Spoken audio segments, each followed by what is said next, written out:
अस्सलाम वालेकुम ख़वातीन व हज़रात, आप देख रहे हैं ओसाफ रमज़ान की खुसूसी नशरियात और मैं हूं आपका मेज़बान हसनैन लियाकत। मेरे साथ हैं गज़ल अशरफ। और जैसे कि हसनैन आपको पता है और देखने वालों को भी पता है कि आज 19वां रोज़ा है और जैसे जैसे रोज़े आगे आगे चलते जा रहे हैं, एक तो प्यास की शिद्दत भी ज़्यादा हो रही है, गर्मी भी ज़्यादा हो रही है और कुछ लोगों को रोज़ा एग्जैक्टली थकन फील होती है। था कि मैं आऊंगा, मैं 2 लाइनें बोल के आपको दे दूंगा। एग्जैक्टली ऐसा ही है, थकन फील होती है, प्यास बहुत ज़्यादा लगती है। अगर एज कम्पेयर टू अगर हम पहले अशरे की बात करें तो ऐसा फील नहीं हो रहा था, लेकिन अब जैसे जैसे हम इख्तिताम की तरफ जा रहे हैं, ज्यादा रोजा लग भी रहा है और फिर डाइट प्लान्स भी कुछ इंसान के। इसमें एक और है गजल, सॉरी टू कट यू, कि हम ये सोच रहे थे कि शायद ये जो सर्दियों के रोजे होते हैं, मोर और लेस ये सर्दियों के रोजे थे, ये आसान है।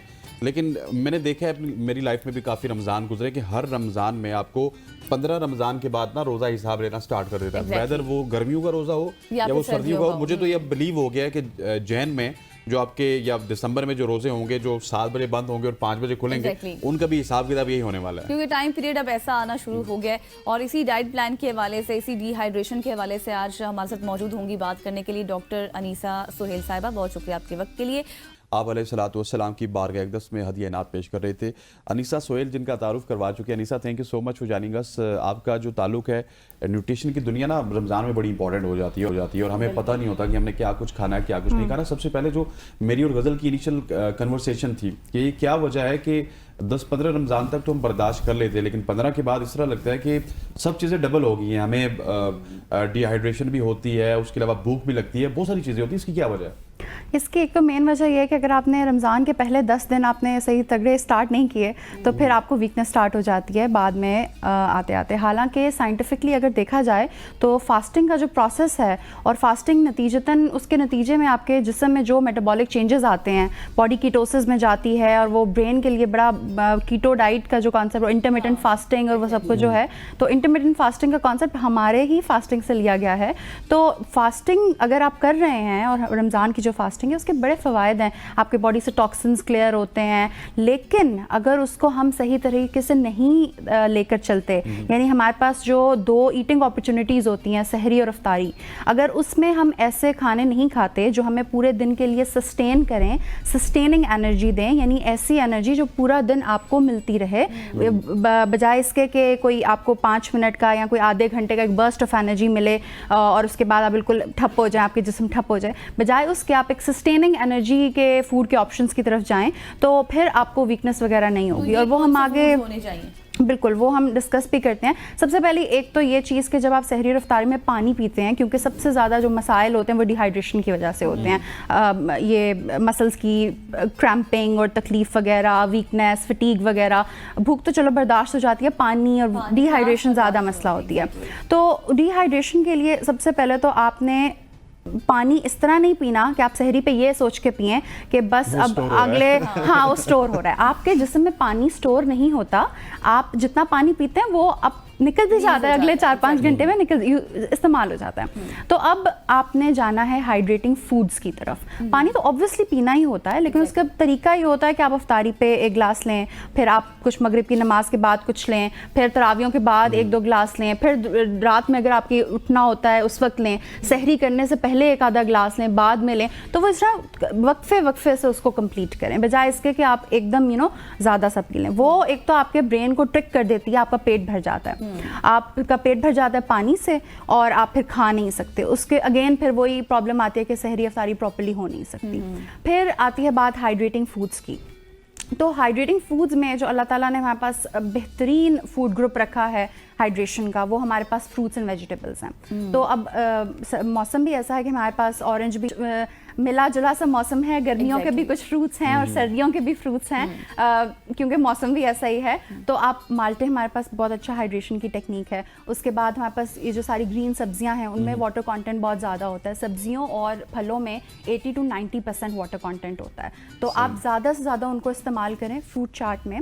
लेकिन फ्रूट चाट का ये है कि उसमें बहुत ज़्यादा मसाले और क्रीम्स और मयो इस तरह के कॉन्डिमेंट्स ना शामिल करें, क्योंकि वो फिर न्यूट्रिएंट्स तो आपको मिल रहे होते हैं, लेकिन उसके साथ जो एडिशनल एक्स्ट्रा कैलोरीज आ रही होती हैं। फ्रूट्स का बाउल होना चाहिए, फ्रूट्स का रॉ फ्रूट्स का बाउल, ऑरेंज डाल सकते हैं। हाँ, ऑरेंज जूस उसमें स्क्वीज करें या ऑरेंज के स्लाइसेस करें, जो भी फ्रूट्स आपको अच्छे लगते हैं। चुकंदर मार्केट में आया हुआ है, चुकंदर पिएं आप, ABC जूस बना के पिएं, उसमें एप्पल डालें, बीटरूट डालें, कैरेट डालें। ये सब चीज़ें मैं अभी भी देख रही हूँ, हालांकि ये सर्दियों की चीज़ है। मैं वही कह रही हूँ कि ये ऐसा रमज़ान है कि हमें दोनों वो जो सीजन्स के फ्रूट्स हैं वो हमें देखने अच्छा को मिल अनीसा, आपने रहे हैं। फ्रूट चाट की बात की, तो अब चले बात यहीं से आगे निकल रही है। What's about chaat masala? हाँ जी। बहुत सारे लोग हैं वो ये समझते हैं कि ठीक है आप इसके ऊपर करीम ना डालिए, पानी ना डालिए, व्हाट्सएवर आप ऑरेंज डाल दीजिए, लेकिन फ्रूट चाट के ऊपर जब तक चाट मसाला नहीं होगा तो उसका वो क्या कहते हो, रेसिपी कंप्लीट नहीं होगी।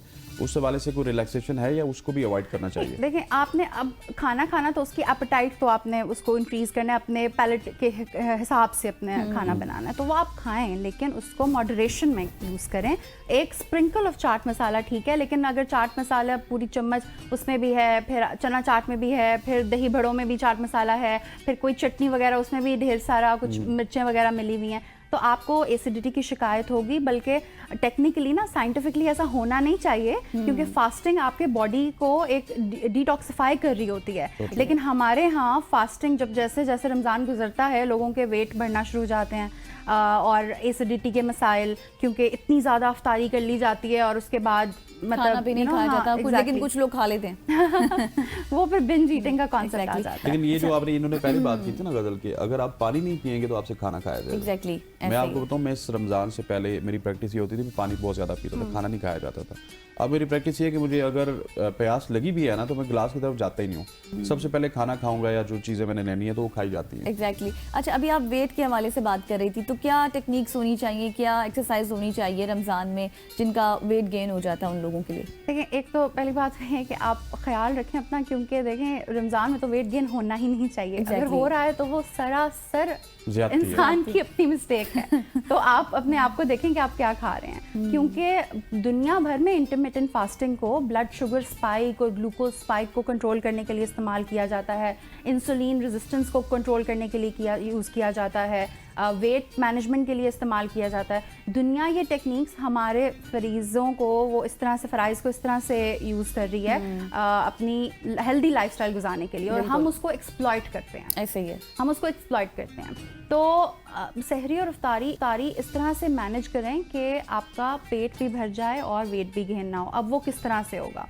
एक तो आपने सहरी में प्रोटीन आपने भरपूर लेनी है। प्रोटीन का हमारे पास सबसे इजी ऑप्शन जो अंडा है, जो कि सारे क्लासेस जो भी इनकम्स हैं डिफरेंट सोसाइटी की, वो सब अफोर्ड कर सकते हैं अंडा। तो आप अंडा लें। अगर अफोर्डेबिलिटी बेहतर है तो फिर उसमें फ़िश, बड़ा गोश्त, छोटा गोश्त, कबाब वगैरह उसमें आ जाते हैं। चिकन को आप टिक्का या कोई स्टीम वगैरह करके वो चीज़ रख लें, तो वो आपके पास प्रोटीन का अच्छा सोर्स हो जाएगा। दही बहुत अच्छा सोर्स है प्रोटीन का, उससे आपको वाटर कंटेंट भी मिल रहा होता है उसमें। फिर आपके वो दही गट हेल्थ के लिए बड़ा अच्छा होता है, उसमें प्रोबायोटिक्स होते हैं, तो जो हाजमे के तमाम मसाइल हैं वो दही से वैसे ही ठीक हो जाएंगे। आप उसमें थोड़े से चिया सीड्स, या अगर चिया सीड्स अफोर्डेबिलिटी में प्रॉब्लम है तो तुख्म बलंगा, वो सीड्स आराम से पंसारी की दुकान से मिल जाते हैं, तो वो भी यूज़ किए जा सकते हैं। उसका कॉन्सेप्ट सेम होता है, उसमें फाइबर होता है। तो मैं पहले फ्रूट्स और वेजिटेबल्स की बात करी थी, तो वेजिटेबल्स में वाटर कंटेंट के साथ साथ फाइबर भी होता है। तो जहाँ पे आपको सहरी और इफ्तारी दोनों में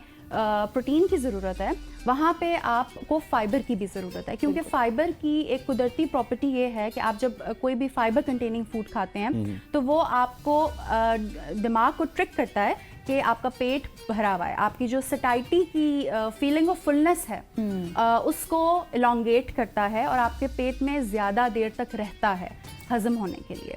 तो वो आपके दिमाग को ट्रिक होता है कि आपका पेट भरा हुआ है, फीलिंग ऑफ फुलनेस है। तो ये बहुत अच्छा ऑप्शन है दोनों सहरी और इफ्तारी के लिए।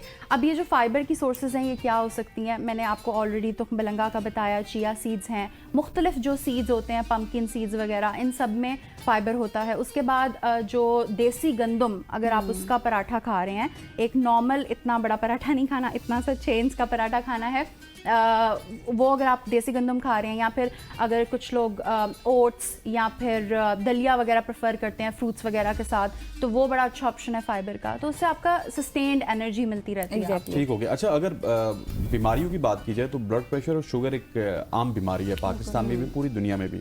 तो उनके जो मरीज़ हैं वो जब रोज़ा रखते हैं तो उनको किन किन चीज़ों से एहतियात करनी चाहिए? कौन सी ऐसी चीज़ें जो उनके लिए बहुत ज़्यादा ख़तरनाक हैं? अच्छा, बड़ा अच्छा क्वेश्चन है। एक तो ये ऐसा है ना, नॉन कम्युनिकेबल डिजीज़ेस इनको बोलते हैं, और डायबिटीज़ तो पाकिस्तान में नंबर 1 पे है। सॉरी दुनिया में पाकिस्तान डायबिटीज़ की लिस्ट में नंबर 1 पे है।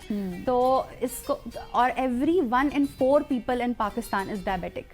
तो इसका मतलब है कि हर घर में कोई एक ना एक बंदा डायबिटिक है और बाकी 1-2 होंगे जो प्री डायबिटिक होंगे। बिल्कुल ऐसे। तो ये एक ऐसी चीज़ आप तो मतलब अगर पाकिस्तानी हाउस होल्ड से हैं तो सब कॉन्शियसली लाशऊरी तौर पे ना आप अपने ख्याल रखना शुरू कर दें कि कहीं आपको डायबिटीज़ ना हो जाए। ये चीज़ मतलब as a public service message I would like to say. और फिर बाकी according to your question, fiber जो जैसे मैं पहले बात करी थी, ना सिर्फ हमें फीलिंग ऑफ फुलनेस देता है बल्कि उसकी एक बड़ी अमेजिंग प्रॉपर्टी ये है कि वो आपके ब्लड शुगर स्पाइक को कंट्रोल करता है। बिल्कुल। तो अगर आप जब आप फर्ज करें एक डायबिटिक पेशेंट रोज़ा खोल रहा है तो आप खजूर खाएं। उसके बाद मेरे फादर भी ये प्रैक्टिस करते थे, उनकी बड़ी अच्छी रमज़ान में कंट्रोल रहती थी, क्यूकम्बर, खीरा एक अफोर्डेबल ऑप्शन है, सब लोग यूज़ कर सकते हैं और मज़े का भी होता है और खाया भी जाता है। उसके ऊपर सॉल्ट छिड़क के, क्योंकि अगर ब्लड प्रेशर है तो आप सॉल्ट को अवॉइड करें। सॉल्ट थोड़ा सा स्प्रिंकल करके, क्योंकि वो आपके इलेक्ट्रोलाइट्स भी एक तरह से अब आपका बैलेंस होता रहता है। अगर आपको पसीना आया है या गर्मी है या डिहाइड्रेशन हुई भी है तो उसमें, लेकिन छिलके के साथ। अगर आपने क्यूकम्बर खाना है तो उसको छिलके के साथ खाएं, क्योंकि ज़्यादातर फ्रूट्स और वेजिटेबल्स का जो फाइबर कंटेंट होता है वो उसके छिलकों में होता है। ऑब्वियसली फ्रूट सारे तो नहीं खाए जा सकते छिलके के साथ, लेकिन जितने आप खा सकते हैं। और बाकी उसमें 97 के 98% वाटर होता है क्यूकम्बर में, तो हाइड्रेशन भी हो गई और आपका फाइबर भी हो गया। अब आपके जब आपने रोज़ा खोला एकदम से एनर्जी गई आपके बॉडी में, तो आपने नेचुरली वो फूड्स कंज्यूम किए हैं जिनसे ब्लड शुगर स्पाइक नहीं आया। बिल्कुल। आपके ब्लड शुगर अब कंट्रोल्ड है, आपके पेट में खाना जा चुका है, एक बड़े अच्छे कंट्रोल्ड तरीके से आप ग्लूकोज स्पाइक को इस पॉइंट तक लेकर चले हैं। आप यहाँ पे नट्स खा सकते हैं, आप बादामों को रात को भिगो के रखें और सुबह उठ के आप उसके छिलका उतार के खाएं, तो एक तो वो उसका हेल्दी तो होते ही हैं, वो उनका मिठास आ जाती है, बड़े मज़े के हो जाते हैं उस तरह से। तो उस तरह आप वो बादाम खाएं तो वो आपका एक बड़ा अच्छा हेल्दी फैट का सोर्स चला गया। अब आपने बज़ाहिर कुछ ज़्यादा नहीं खाया, लेकिन आपके जिस्म के लिए जो 2-3 चीज़ें आपने खाई हैं वो बहुत अच्छा सोर्स ऑफ न्यूट्रिशन आपको स्ट्रॉन्ग रखेगी सारा दिन। Thank you so Exactly. Much doctor Anisa, आप हमारे साथ मौजूद थी और बहुत मज़ा आया आपसे बात करके भी। बहुत शुक्रिया आपका भी फिदा हुसैन साहब। यहाँ पर लेंगे एक ब्रेक और ब्रेक के बाद फिर हाजिर होंगे। Stay with us.